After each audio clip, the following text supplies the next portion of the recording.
Well, General Dempsey, thanks very much for joining us. You heard a lot about leadership in our last session. It seems to be the topic here in Washington. Everybody seems to be searching for it. We have a room full of CEOs. They manage 5 million employees. You alone have 2 million in uniform, so I figured that you do more performance reviews than they do. We thought we'd come to you. So did Chris Christie get it right? It's smarts, loyalty in the people that you hire, and then the courage to make a decision. Is that what leadership is? Well, I think those attributes, first of all, by the way, thanks for being here. Congratulations for being here. It's clear, it's an indicator that you actually want to think about something that ought to be all of our, kind of our core, if we're in those positions where we migrate to the top of our organizations. Just the term leadership is actually quite exhilarating in some way, isn't it? And intimidating. But yeah, sure, I think those attributes are right. But there's others, and he made mention of, you know, being true to yourself, I think. And so for me, there's other attributes I would add to that list. For example, how many of you know the name of the young man or woman who served your table tonight? Anybody know? Anybody know who brought your meal or poured you a glass of wine? And happened to be Eunice at my table. I don't know where he is. Eunice is from Morocco, 29 years old.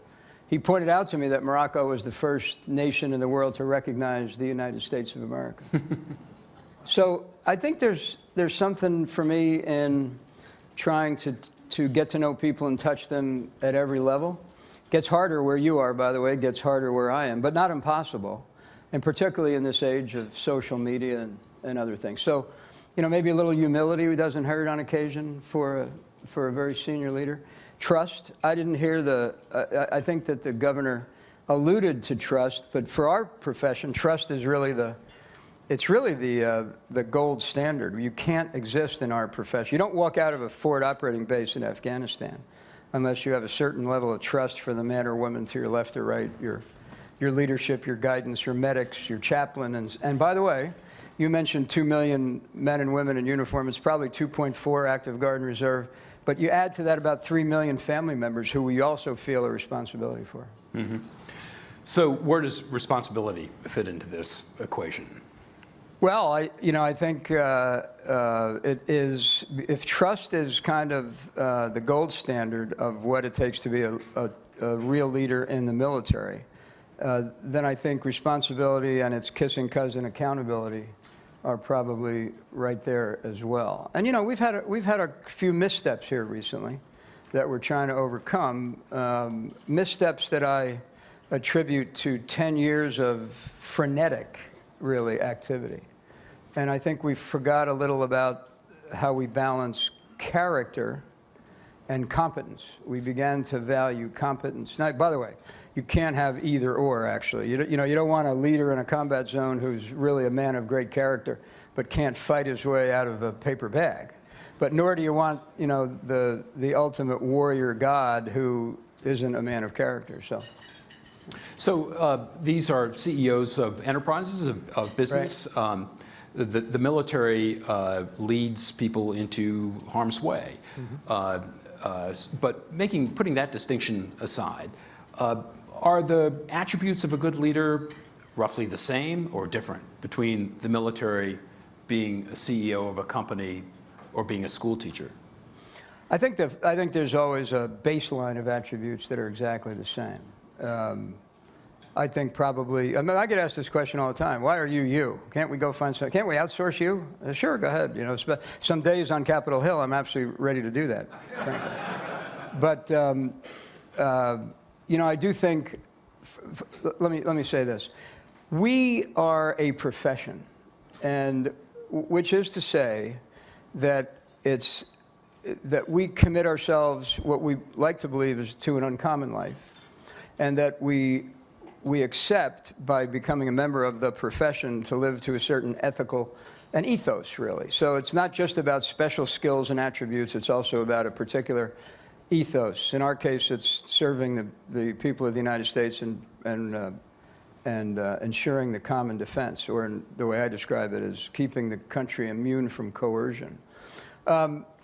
but it's a profession, and which requires certain things of us: continuing education, a renewal of our commitment to that. It's an upper out.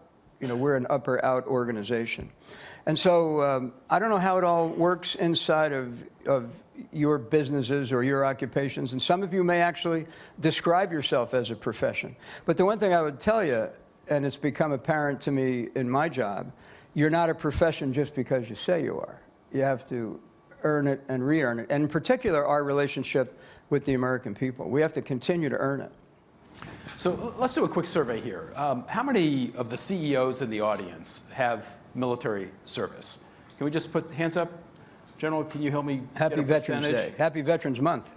So what does that look like to you? Dozen? 3, 4, 5, 6, 7, 8, 9, 10, 11 or so? 11, so maybe 10% of the group here. There was a recent study done by the University of Texas. Let me tell you what it said about CEOs who have military background. And for those of you who don't, there'll be age waivers outside later on that you can pick up. None of them need that. So this is out of the Macomb School of Business. It says firms who, so they looked at CEOs who had military background and CEOs who didn't. And here are what they discovered that the difference is between the two. Firms whose CEOs have a military experience are less likely to be sued in class action lawsuits, restate financial statements. They're less likely to backdate options. They're less likely to engage in earnings management. And they are less likely to use tax havens. Interestingly, they are also more likely to pay more tax. They had a 1 to 2% higher effective tax rate. Now, this academic reached conclusions.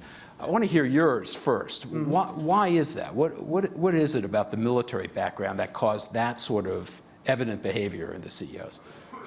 You're killing me. I mean, you want me to opine about why we're more ethical than they are, and they're out there? Look at them. They can hear us.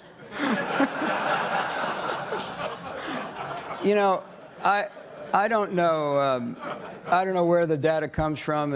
And by the way, many of the most ethical, responsible, admirable men and women I've ever met are in sessions like this, who do so much for not only their own organizations, but wounded warriors and Gold Star families. And, I don't want to opine about what makes us different or what makes you different. I think it's more useful to us to see where we have common ground. And I think where we should, I think in a sense where we do have common ground, is in caring about the future of our country. I mean, that's why you're here, I think, and why you're engaging with civilian, political, and military leaders to figure out what are we going to do? Because, the title here, Leadership in a Dangerous World, that's really true. So I'm going to dodge that one. So yeah. While you're dodging, here's what the academic said. Here we go. Further validating our use of military experience as a proxy for the respect for rules, authority, and societal values. Yeah. So they follow the rules. Mm-hmm.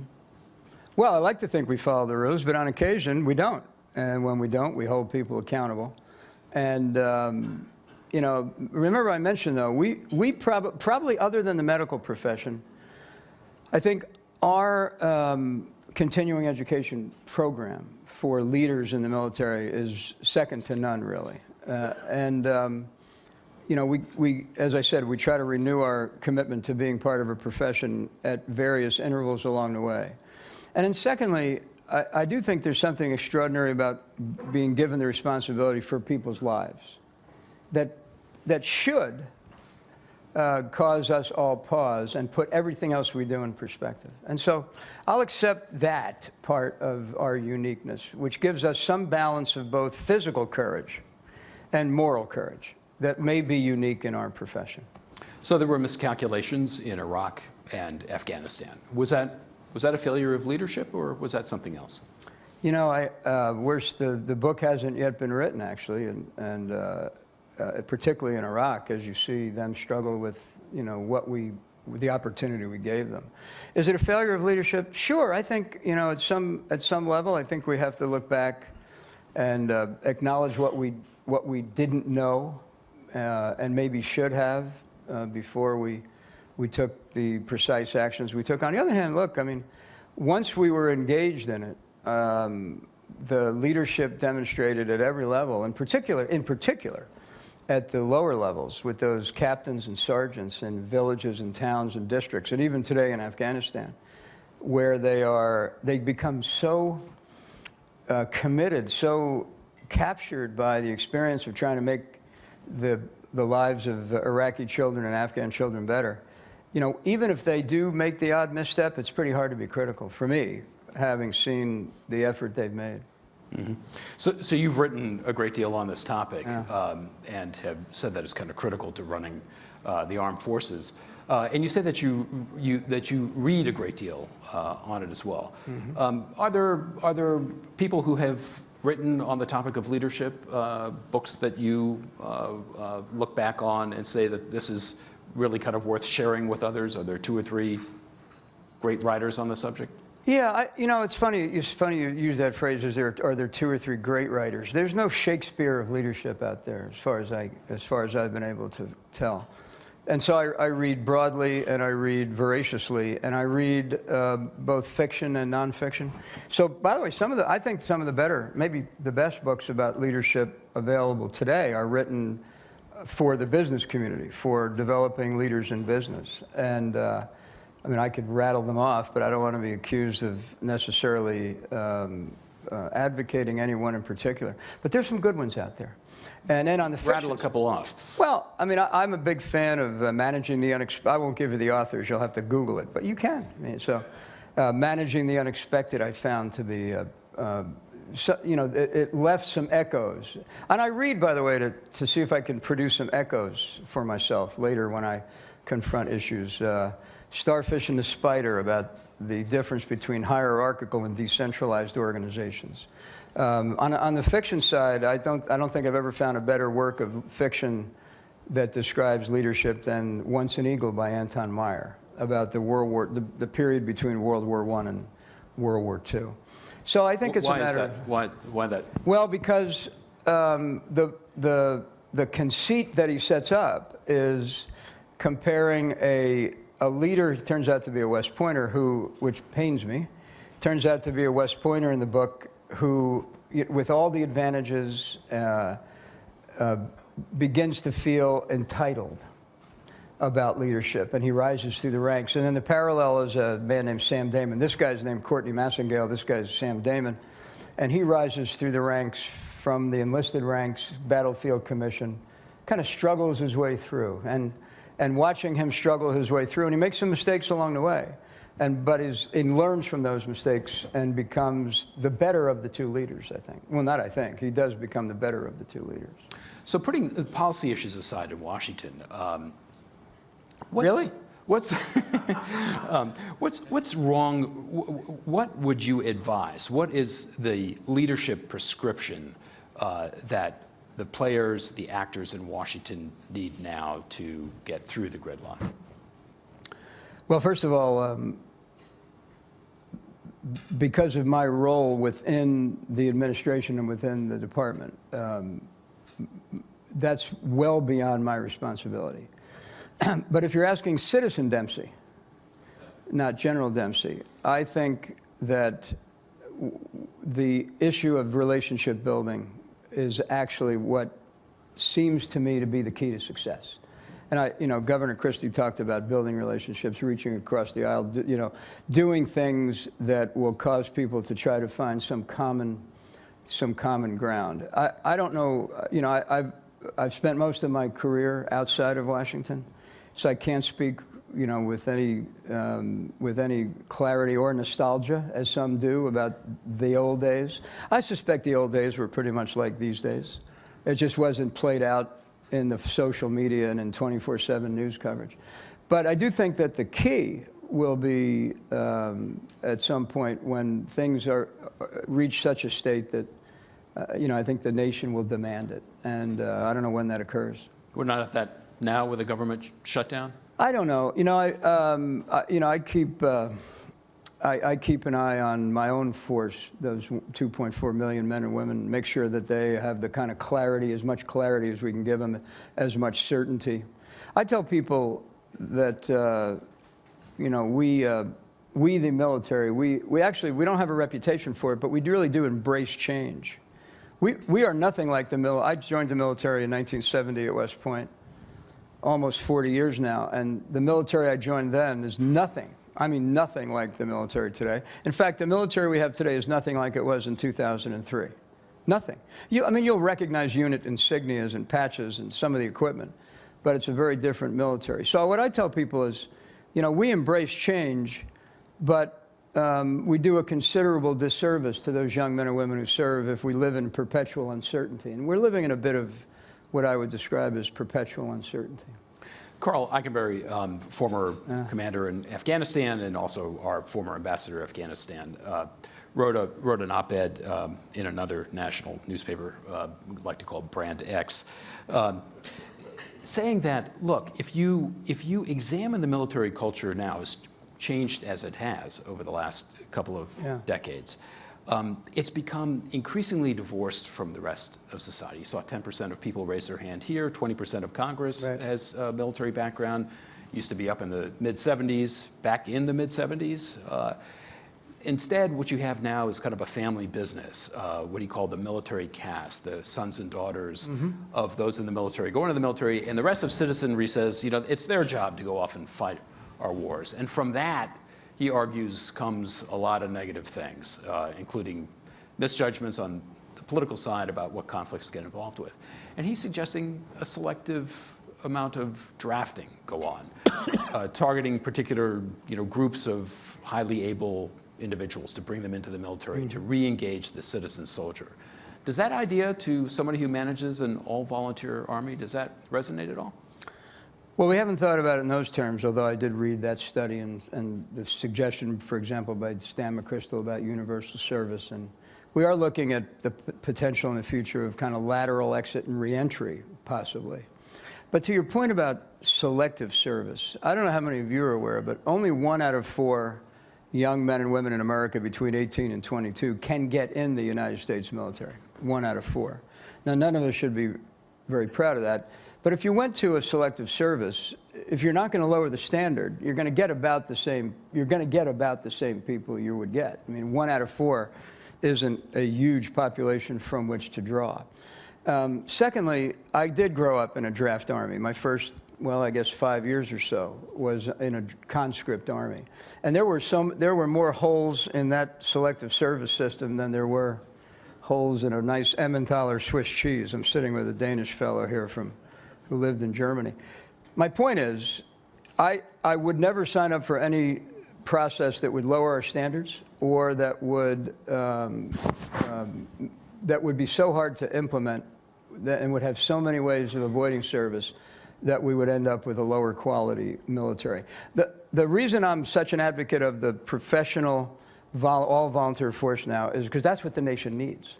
It needs a force that stays as well-trained as it can be, because the world doesn't hang around waiting for you to get your act together when something goes badly. You're not worried about what Eikenberry was talking about, that it's gotten separated from the rest of the citizenry of America? You know, do I worry about it? Sure I do.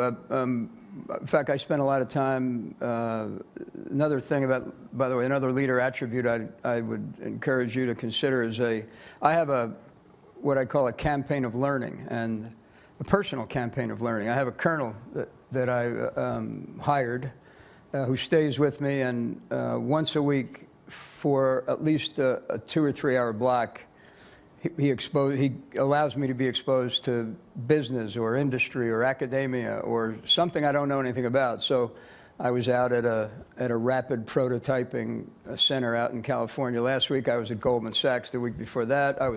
I may have visited some of you on occasion. But anyway, the point is, as I go around and connect to people, there's a deep appreciation of military service, maybe not a deep understanding of it, but I'd rather strap on that as a challenge than change the nature of the all-volunteer force. So while you were out in California, you were also talking about changing the compensation program possibly for the military. Right. There's a sequester, there's talk of general cuts in defense spending, and yet you also describe this era as, while there aren't major conflicts, perhaps the most dangerous period in your lifetime in America because of all sorts of non-state actors, as we've seen. So budget cuts and sequesters and compensation changes, changing the military, and yet that national security concerns that you have, where are you going to lead the military? Where do you want to take this organization while you're still chairman of the Joint Chiefs over the next 5, to build it out so that it's capable of addressing those concerns over the next 5 to 10 years? Yeah, I mean, this could take, the next 20 minutes, not the next 9:32 here. But so I've got 4 focus areas I talk about. One, we got to achieve the national objectives we currently have established for ourselves, rebalancing to the Pacific, finishing our work in Afghanistan, and I mean, I could list those for you. Secondly, I got to build Joint Force 2020. By the time I leave this job, we will have submitted 4 budgets, the last of which will cover the period fiscal year 16 to 20. So we're either going to back into 2020 or we're going to shape it, and I'd rather shape it than back into it. And we can talk about what that force might need to look like. Third, a recommitment to the profession. After 10 years of being extraordinarily busy and fighting 2 wars, it's time for us to be introspective about who we are and how do we connect with the American people, and how do we see ourselves. And then the fourth one is keeping faith with American military, the military family, active guard, reserve families, veterans, Gold Star families, and so forth. Now, just one point about keeping faith. People sometimes think it's about making sure that I continue to argue for better pay, better compensation, better health care, better retirement. That's part of it, or at least adequate pay, compensation, health care, and retirement. It's also about making sure they're well-trained, well-led, and well-equipped. And if we don't get our manpower, look, it's a bit of a business for me at my level. If I don't get the manpower cost under control, then the institution will suffer irreparable harm in modernization, training, and readiness. Some of that instability and some of that concern, state and non-state actors, very much pertains to the Mideast. Yeah. And I'm wondering if you could kind of just walk us through the big picture on the Mideast. It seems that perhaps more unstable than ever. We have legacy in Iraq of what looks to be kind of dissolution in some regards. Iran's effort to get a nuclear weapon. Syria demands and desires for the U.S. to have some kind of role there. We're just not sure how to untangle that role. And yet, at the same time, very firm commitments to an ally in the region, Israel. The big picture on the forces that are shaping your decisions and your thinking on the Mideast. Yeah, so the Middle East, and let me include in that probably North Africa, Mideast, North Africa. 3 things I would suggest to you. One is a changed relationship between the governed and the governing. So I think books will be written for the next several years about what is this thing that we kind of optimistically described as the Arab Spring several years ago. And it's many things, but it's certainly the relieving of pressure that was being brought to bear by dictators on societies that had been suppressed for many, many decades. And so you have a changed relationship between the governed and the governing among a populace that doesn't know what to do with it, frankly. And so I think it's a bit naive to think that in the first generation of that change, we would move somehow from dictatorship to democracy, certainly, but maybe not even all the way to representative government. Blue thumbs of the first voting, notwithstanding. I mean, look, it's a step, but it's a step. So it's a changed relationship between the governed and the governing that I think will take, a decade or more to finally settle. Secondly, it's being played out in an environment where there's somewhat of an internal struggle within Islam for control. And it gets at the Sunni-Shia schism. It's a fault line, and right now the fault line runs from Beirut to Damascus to Baghdad. And players on both sides are trying to influence the actions in their favor. And then the third factor is what that creates is ungoverned space. Or if not ungoverned, governed less than we would like it to be governed. And in that ungoverned space migrates extremists. So you've got this changed relationship between the governed and the governing, this internal conflict within Islam, in some cases which is more prominent than in others, but it's prominent throughout the region. And then that Arab Spring was hijacked in many ways by these extremist organizations on both sides of that Sunni-Shia schism. And it makes for a very volatile, complex, long-term challenge. What do we do? I don't know. The charm offensive of Iran goes awry. Israel wants to buy refueling planes from us. You know why. Yeah. What are our obligations to Israel in the face of what still looks to be an intractable Iran? Well, I feel like we have a deep obligation to Israel because of, I mean, a matter of history, but also a matter of what they bring to the region. They bring an example of what could be. If we had one of my Israeli counterparts sitting here today, they would tell you that most of the Arabs living in Israel have a better life than the Arabs living in the rest of the region. But now, that's true. If Israel loses faith in the negotiation process and decides to bomb Iran, where's the U.S. military? Where's the U.S. in that equation? Well, we have some defined obligations to Israel that we would meet. And that's why we're in constant contact and collaboration with them.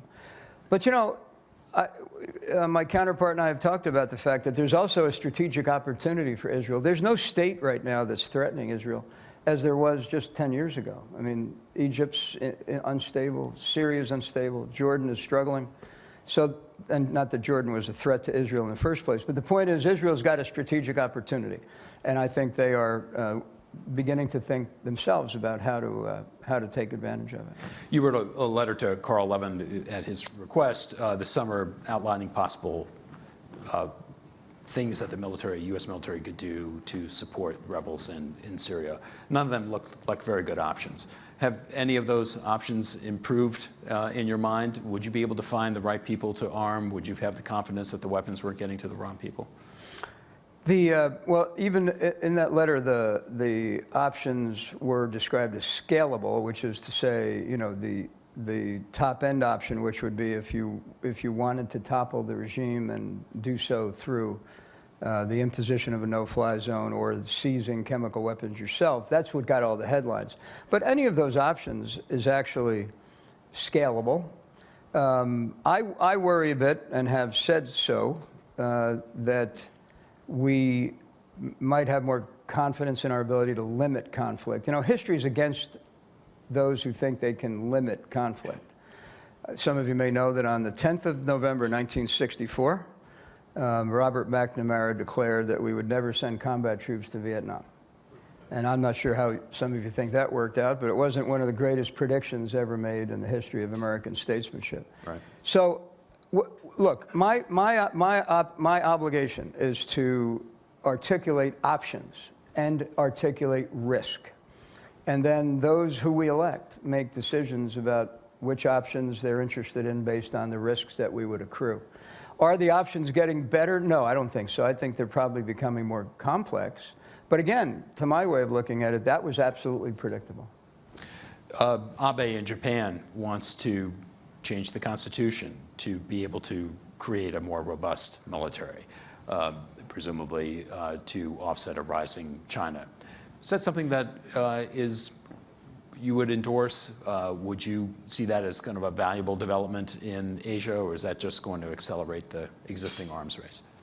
No, I don't, it's to be determined. But I do think we have, for some time, we have encouraged Japan to match its economic power that it brings to the international community and to the region with some extended military capability that could be integrated into regional architectures, not to threaten any particular player in that part of the world, but rather to make us a more capable alliance. And are the territorial disagreements there manageable, or is this going to aggravate them? Well, the the territorial issues are manageable if all of the parties to them continue to behave as they are, which is to say responsibly, mostly through law enforcement with the occasional misstep.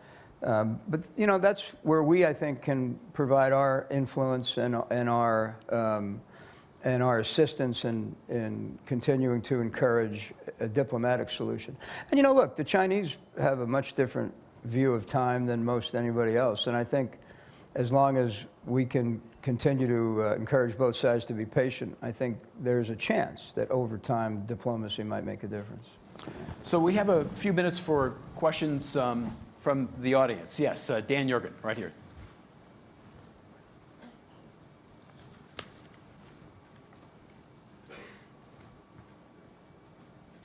General Dempsey, my question follows from a question that John just asked you about the Middle East. And what, did I avoid it? And you're re-engaging me or what? Well, it's to kind of fill in the footnotes here. Okay. Obviously, the U.S. energy position has changed dramatically in the last 5 years. Does this, and a lot of talk about whether this changes U.S. strategic interests, is there any clarity in your minds yet as to whether it does and how it does or doesn't? I wouldn't describe my feelings about it as in any way clarifying, although I will tell you that as we take a look at long-term, probably beyond 2020, we do think there will be that our energy independence, if that's ever entirely possible, will change the dynamic, notably in the Mideast, but also Europe. Probably not as much in the Pacific, by the way, in our current assessment. In fact, I mentioned I was at Goldman Sachs a week ago Friday, and that was the topic. We had two topics. One was the future of energy security and the national security implications. They're going to run a conference, by the way, in April. I'm not inviting you to it. I can't. But they're asking some very good questions about what changes may accrue if energy policy is changed to allow this breakout to occur. And then the other one was cyber, by the way. We had a pretty rich conversation about cyber threats. Yes, please, over here. Question about, it appears that for the amount of resources and energy we've spent in the Middle East, that we're not getting as much financial benefits from it, and some of the other allies who have spent far less or committed far less are getting better opportunity to take advantage of the financial arrangements and opportunities. How do you see that? Is that in line with our strategy, or is that something that we need to rethink about going forward? Yeah, it's pretty hard to answer that question. I think you've answered. I think at least you've shared your opinion with me on the answer to that question. Yeah, look, I've seen it even in my own experience. I spent two full years from 2005 to 2007 building the Iraqi security forces with American taxpayer dollars, and then there was a point in time where they went off to Russia to procure some weapons on their own. I think that we do better at that than you might think, not as well as you might like, and I think it's reflective of who we are as a nation, that we don't hold people ransom to our assistance, and I'm more proud of that than I am disappointed in it, and I think it just takes some big solid diplomacy to convince. I mean, look, we've got some close allies who are considering procuring weapon systems that wouldn't be interoperable with us. By the way, that's the leverage we have. You normally can't appeal to them on the basis of goodwill. I've found that doesn't go very far. But if you can show them that by buying a different system they can't be interoperable with us, then generally they come around. Yeah. Yes, please. By the way, and the point of that, most people actually would rather be like us than anyone else. We're still the ally of choice across the world, and that's one of the things we should seek to preserve as we go forward. General, you observed that the military force today is nothing like it was in 2003. Right. Could you describe those differences? Sure. I'll give you a couple of images, maybe. In 2003, I was a division commander in Baghdad. I had roughly 32,000 troops there, a kind of a traditional tank division with some appendages, some paratroopers and some military policemen and cavalry scouts.